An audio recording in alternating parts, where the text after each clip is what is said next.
Welcome back to Fan Talk, everybody. I'm David. I'm Simon. So it's been a big weekend for the Joker. It has been. I had #1 biggest October opening ever. Ever, of all time. And came just shy of Justice League for the DCEU or DC in general stuff. It was just, I think, just like a million short. But I'm actually thinking it's going to have a good second weekend because the people that held off, I think, because not knowing whether it was going to be as explosive as it has been. And, you know, a lot of people will tell you word of mouth, honestly, is one of the best ways for marketing. And so you've heard some things, but people couldn't back any of that up because the general public couldn't go and see it. Right. But now the general public's gone and seen it. And if you talk to just about anybody, the buzz is it's fantastic. And it really is. I mean, we've seen it. We did a review on it. Go check that out. And please remember to comment on it and tell us what you thought too. But yeah, it's fantastic. Now there's obviously some criticisms as far as the need for it. A couple plot issues, and a couple character issues, but aside from that, it's great. Yeah, so on the balance, it's completely good. And we have some news today, but I think we're going to do that before we go to the box office numbers. Okay. And the reason I want to do that is because some of the news actually has to do with the movie The Joker, and Joaquin Phoenix has done an interview in which somebody asked him about his opinions on the Joker film, and he gave several.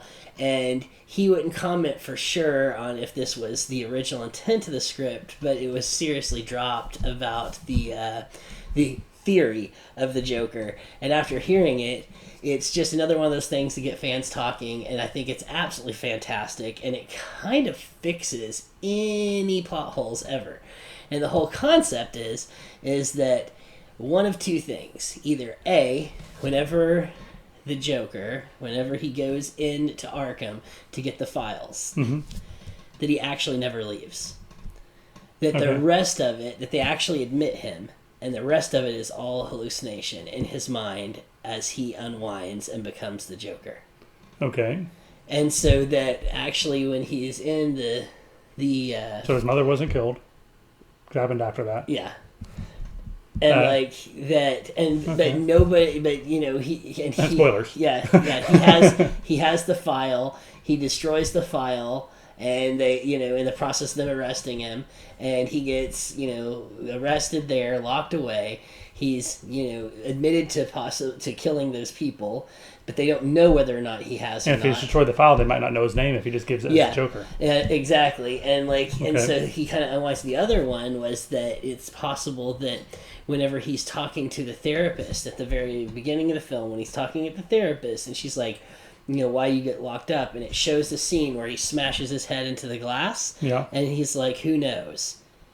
That all of it is hallucination. That the black therapist he's talking to is the same black therapist he's talking to at the end of the film. Oh, I need to compare and the cast notes. whole thing is a giant hallucination, and it's literally him in Arkham as just a man unwinding, which would explain how maybe in his mind his mother is real, his mother isn't. It doesn't really matter. The whole fact is maybe that's his real name, maybe it isn't. The fact is he's a man who's locked away in Arkham and his whole mind is unwinding. The problem I have with that is empties the whole experience for the invested movie watcher that just watched the whole movie. Oh, and that, and also like the stuff with Bruce Wayne. It's also a cheap way out writing. Yeah, Bruce Wayne. There's there's a lot of stuff, but it doesn't make sense. But some of it, I mean, it's interesting. It was really interesting in listening to Joaquin Phoenix and this interviewee talk about it. And, and there's like, so is that what you think happened? He's like, you know what? I have my own opinion. He's like, I don't want to talk about my exact opinions. He's like, because I really want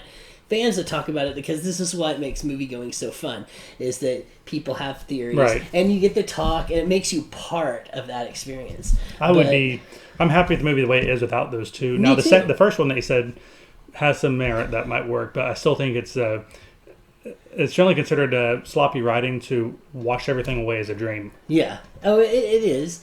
But and that makes a moviegoer like, okay, well, why should I go watch another movie if they're just going to wash it out again? But I thought it was a lot of fun. The interview was good. It was an interesting little fan theory that I hadn't heard yet. So. And I mean, DC is like really, state themselves up because of the failure of the DCEU as compared to the MCU and doing the same thing. It has its own successes, like Shazam and Walkman and some others, but it's not going to be a interconnected shared universe like Marvel is by any means, but it can be loosely connected. And I think DC is in a prime position to be able to do these kind of oddball style movies. Marvel couldn't do a movie like this with the same tone and rating and have it fit into the MCU. It wouldn't work. And there's something to be said that makes that really great for DC, is the fact that they can release these films and they all are in essence part of the same universe. They're all like the same characters in the same world as and related, but they don't all tie together. So it's, and that seems to work better from my understanding of the DC comics in general. That Superman doesn't come to Gotham and clean up the crime for Batman. Yeah, they have their Justice League and other stuff, which is on the bigger events, but they don't intrude in each other's space that much. Yeah. Meanwhile, the Marvel has always naturally been a lot more interconnected. I mean, they each have their own comics and stories and stuff like that, but there's a lot of crossovers. There's a lot more crossovers. And even when there's not crossovers, there's discussions. It's like, Spider-Man might be swinging around the city, but in that city, there might be damage, and he'll make some comment about some big event that happened in a Fantastic Four comic. So maybe it wasn't a big crossover, but you realize that it is one world. I think that Marvel lends itself more naturally to that than... Well, in Marvel, initially, like, that was kind of the thing, too, is there was fictitious cities sometimes, not usually, but sometimes, but for the most part, it happened in real world. Like, Spider-Man was in New York, upstate New York was where the... Blade is in L.A. Yeah, there's just different... in DC, it's more these made-up cities like Gotham, Metropolis, and it's kind of funny too. It's like Gotham, I used to think was New York, but actually Gotham is Chicago. Well, it depends on who you ask. I mean, Gotham is more Chicago-ish, but also could be. I've heard of Metropolis as New York by day, and Gotham is New York by night. I've heard that one too. Yeah. Basically, just two different takes in the same city. Also, Metropolis, I think, in some places has been positioned like on maps as being New York City. Other times, it's squarely right where like Kansas City or right in the middle of Kansas. Yeah. Because it just makes no sense. And anytime to try and pin it down just creates more problems. Yeah. So they have to just always avoid that issue. Kind of like The Simpsons, Springfield. Yeah. Well, the funny thing is that I've just, a lot of times when you look up like the birthplace of Batman, it's like Chicago. Like when I went to Chicago a couple of years back for a friend's wedding, there's a lot of stuff in Chicago. It's like the birthplace of Batman. Was that where the comics was first created? No. It's just they talking about the style. Gotham is Chicago, and it's like that's like a big thing. There's a lot more Gothic architecture, I think, there too. Yeah, but all their cities are fictitious, and like you said, there's like, where is Metropolis? Is it like in Kansas, or is it New York? Because I mean, it seems like more like a New York City, but Kansas doesn't have a harbor. Yeah, right. Yet And then Clark Kent is able to get back and forth from Kansas to Smallville, or from Smallville to Metropolis pretty quickly. So he can go pretty fast. True that. But also, Batman vs Superman looks like they're the two cities, almost like twin cities, on opposite sides of the bay from each other too. Yeah. So this one thing, they'll just never be able to make everyone happy or narrow that down. Marvel does use fictitious places, but not in the United States generally. Speaking, we got Wakanda, we got the home country of Doctor Doom. We got they'll branch out they'll branch out in other places like that, but in the U.S. there's not, generally speaking. Okay, well I'm going to segue straight from the Joker to the Joker. Okay, number one at the box office last weekend. Big surprise. Yeah, opened $96 million domestically. It's already at 246 worldwide. Couldn't find any production numbers, budget numbers, but safe to say it's getting close to being in the black. Yeah. When you discount production marketing costs and also return on ticket sales to the actual studio, I can't see it being a massive $200 million movie that doesn't have the special effects to carry that. Yeah. So I think it's a fairly inexpensive movie as far as movies go. You got some practical effects and explosions and stuff, especially in the end riot scenes, but overall, it's not a heavy, obvious effects movie. So I think it is probably already in the black. So good for them, and good for possibly seeing another one. Number two, the Snowman movie. I've been having problems with that one lately. Abominable? Yes, that one. Can't wrap my mouth around that one. Coming in second place with a very close $11.9 million behind the Joker. It has a $75 million budget. Worldwide is at $77 million. It sounds like it's in the black, but once you factor in marketing costs and all the other stuff I've mentioned, it's still got a little ways to go before it needs to be, before it will be profitable. But Yeah. it's a good start for being the second week. It's only a 42% drop, which is good for a kids theme movie. Third place, Downton coming up third strongly again, 7.9 million, with a budget of 8 million and a worldwide of 135. It's okay. It's doing all right. Yeah. They can afford some more tea. Number 4, staying strong, Hustlers. Hustlers, yeah. And that's one I still need to go out and see, but you said that was definitely worthwhile. It was worth a watch. You saw the appeal. Yeah, it's good. Okay. You know. And still some continuing buzz for J-Lo for the for some kind of awards for it. Yeah. So. I thought you were going to bring up something else about J-Lo in that film, but that's okay. Okay. Rounding out the top 5 is It 2. Yep. It's staying strong. Staying strong and shall through. Well, it's at 5.3 million for the weekend, which is it'll get bumped out of the top 5 next. Probably next week. Yeah, Maybe not, depending. What comes out this week? Addams Family and Gemini Man. Yeah, he'll get bumped out. Yeah, unless both of those just crater or it gets a resurgence. But yeah, I went ahead and extended my box office to number 6 this week to include Judy. I mean, it only made 4.5 million, but it added buku screens. Originally, it was released like at 400 range of screens. It's now at 3,100. And it increased 57% positive instead of a drop. So its strategy works as far as going medium and then going big. Yep. And Renee Zellweger is also getting some good buzz for her portrayal of Judy Garland. Yeah, if she doesn't win an award, I'd be surprised. The movie is very good. And another limited release movie that opened last weekend that it caught my eye when I saw a trailer for it a while back. And I'd never heard anything about it for a while, so I looked it up, found it kind of cratered at the Toronto film festivals, and so it got released on a very limited release, and I think it opened up like down in the 20s or something. I was like, ouch. Natalie Portman's Lucy in the Sky, the astronaut one. I don't even remember that one. So apparently it just did not come together the way they thought it would. It's a real life story about the astronaut that early 2000s she became obsessed with like her co-astronaut. They were together for a while, and then they broke up, and then he started dating this other girl. She then drove across the country and attempted to kidnap type thing this other girl, got caught doing it, ended up having to plead guilty and got kicked out of NASA surprisingly for that. Surprisingly, yes. Wow. Yeah, some actual drama from NASA for once. That's probably why I didn't do too good. They're like, sweep this one under. Let's not talk about that. We don't talk about that. No. But coming out this coming weekend, we got some kind of interesting fairs. I got Gemini Man starring Will Smith and Will Smith. And Will Smith, yeah. Interesting to see if this de-aging technology on the faces is a proven and sure thing now, or if there's any uncanny valley from it. So the trailers look fine, but it looks like I'm looking at Fresh Prince. The trailers look, I would say, okay. I can still look at it and tell that there is How much of that your brain telling you that he's older than that? Well, I mean, I was just saying, like, even with Tarkin in the Star Wars films. Well, he was bad. Yeah, he was noticeable. A lot of the characters these days, I mean, it looks good. I'm not saying it doesn't look. How about good, Samuel Jackson but it still looks. In Captain Marvel. I didn't really notice that much in that movie. It was good. But, and so maybe... So is it going to be that level of quality, or is it going to be a Tarkin? Yeah, I just feel like whenever it's... also in that movie, though, he was... I mean, a lot of that was done with makeup and stuff. I mean, that was CGI'd. Was it? Yeah. Because I know they did... what's his name in Guardians of the Galaxy 2? Most of... Kurt Russell? Yeah, Kurt Russell's was done with makeup. And it's like... And he looked... And they practiced a lot of the CGI technology on that, too. So I think I did in combination, but there's a bit of both.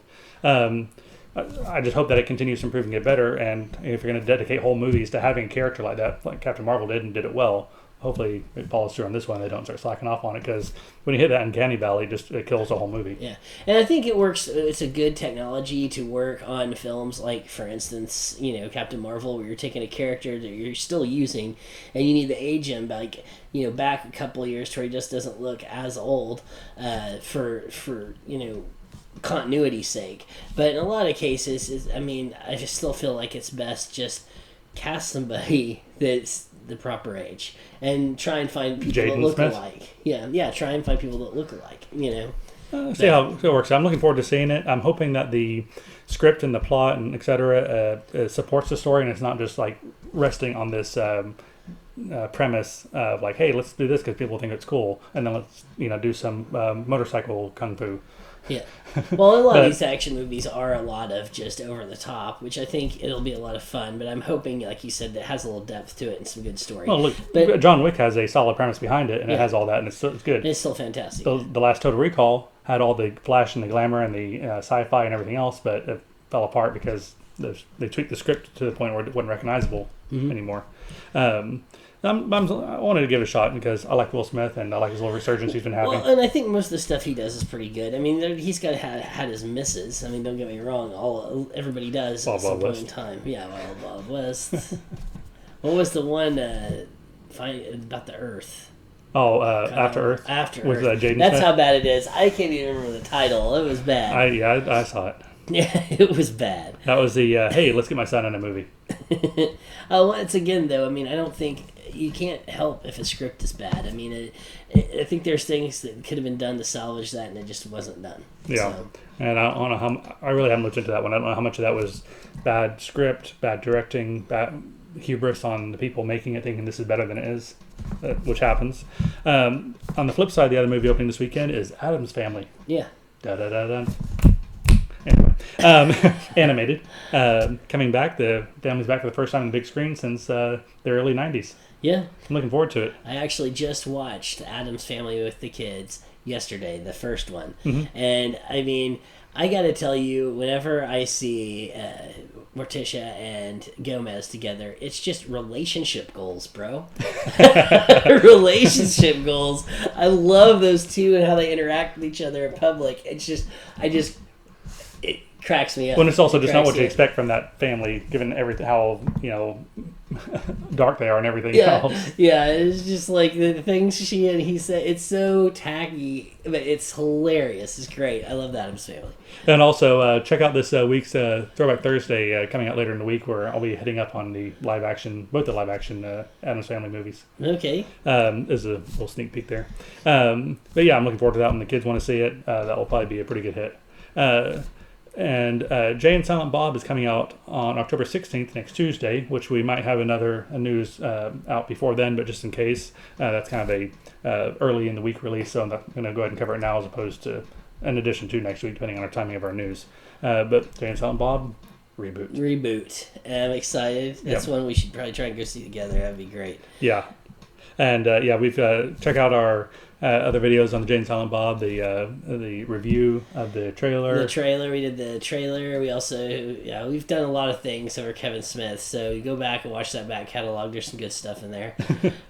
That's it for the movies coming out pretty soon. What else you got? Well, on news, we've got, it's interesting, The Irishman is coming out on Netflix, and that's a big hit.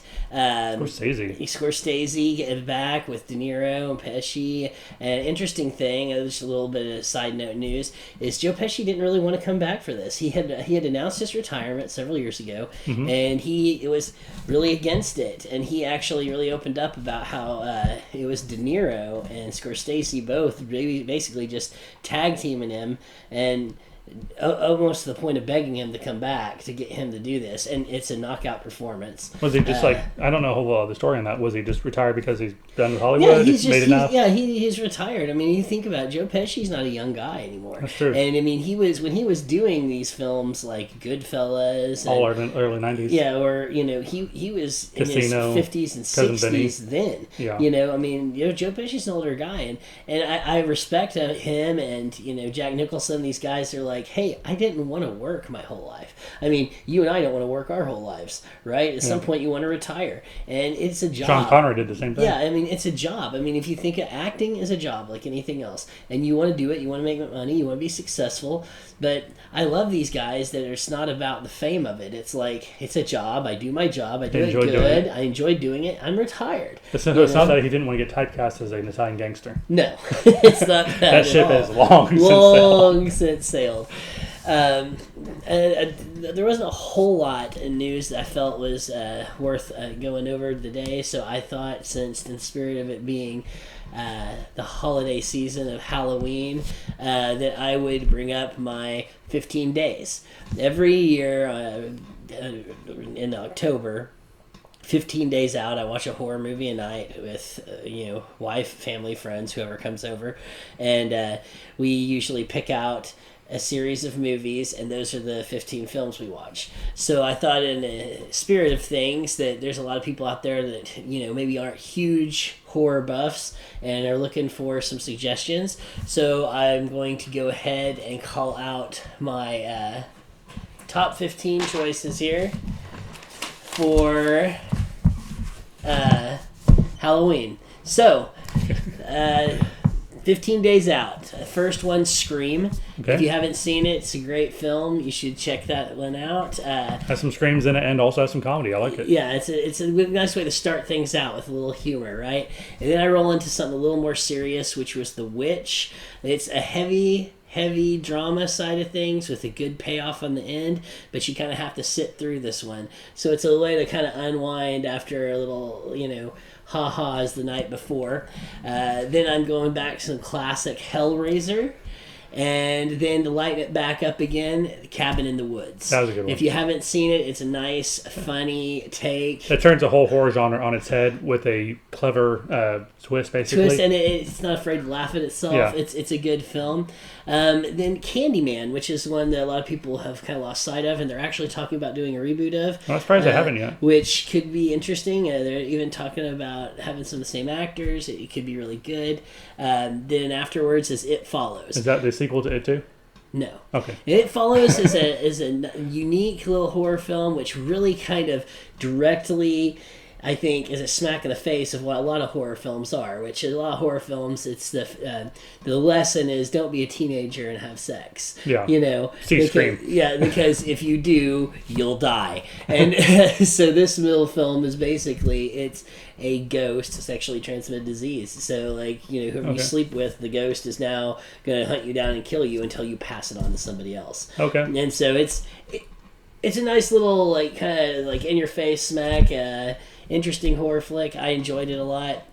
Then there's Let the Right One In. Now, there's two of these. There's Let Me In, which is the American version, and Let the Right One In, the original. Where's that from? And I believe it was Iceland. Okay. And it is... Scandinavians can do some interesting horror. It is definitely subtitled, but worth it, in my opinion. Let Me In, also very good, and a pretty fair adaptation, but there's just a couple of scenes that I think the original version really nails it, and in my opinion it is one of the best vampire movies ever made, so I would recommend giving it a watch. And then we're going to roll right into the movie that gave me nightmares as a child, Poltergeist.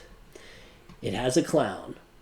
And I mean the original, not the new one. The new one was crap. Then we're going to go into The Exorcist, a classic. Yeah. Then after The Exorcist, The Ring. Ooh, yeah. If you haven't seen The Ring, it's a really good one. And it's spooky, and it's got your ghosts, and it's a little mystery to solve. It's a lot of fun. And then from there, I'm going to go way back to a film that kind of changed the film industry for a little bit, and it was a really fun horror movie at the time, which was The Blair Witch Project. Way back to 1998. Yeah, 98, but that film was one of the first in forever. It was shot... 99. Yeah, it was shot with no budget and just a little handy cam. That was one of the best viral marketing ever that for a movie. Yeah, it made... They couldn't do that nowadays with the internet. Bukus of money. No, it couldn't be done now, but it was very successful for its time. Then we have Nightmare on Elm Street, which, come on. And I'm talking again the original here, folks, not the reboot. Although the reboot of Nightmare on Elm Street I thought was pretty good. I didn't see that. I didn't see the reboot. The original is good though. The reboot actually is pretty good. It really focuses a lot more on Freddy Krueger from his human side, like how monstrous a person he really was, and so it's not a lot less of the ha-has. The jokey Freddy Krueger. Oh, it's campy. Yeah, it's kind of campy. It's a little Very less campy. of that. Then Jeepers Creepers, which was, in its own right, a very creepy kind of film. Well titled. Yeah, well-titled film. The Descent, as we're getting really close to Halloween now, that's one of my favorites. Very scary, Probably one of the best horror movies, in my opinion, to come out in a very long time. If you haven't seen it, make sure you watch it this season. Turn down the lights, get it nice and dark, create that ambiance. You don't want a lot of light in the house when you're watching it because you want to feel like you're in the cave with these women. It really kind of will up the ante. And on Halloween, it's just kind of tradition. You got to watch Halloween, the 1978 version. So close. Not... the new one. Although if you like the new one, I like it too. But there's something about the originals for me. Yeah, Jamie Lee Curtis was great now, but yeah, I do like the new one as well. Yeah, the zombie one. Rob Zombies is good. I love Rob Zombie stuff. And if you want to throw a couple of humorous things in there, my two humorous Halloween movies I like to go to are Dale and Tucker versus Evil. If you haven't seen it, folks, watch it. It's hilarious. And Shaun of the Dead. I was going to say Evil Dead too. Oh, how did I not think of that one? Well, it's year to year, man, each time. But so there's some good ideas for you, things to go and watch. And don't forget to like and subscribe and leave your comments below. Tell me what you guys think are some must-sees over this October season when it comes to horror flicks. And until then... See you next time. Thanks for watching. Like and subscribe.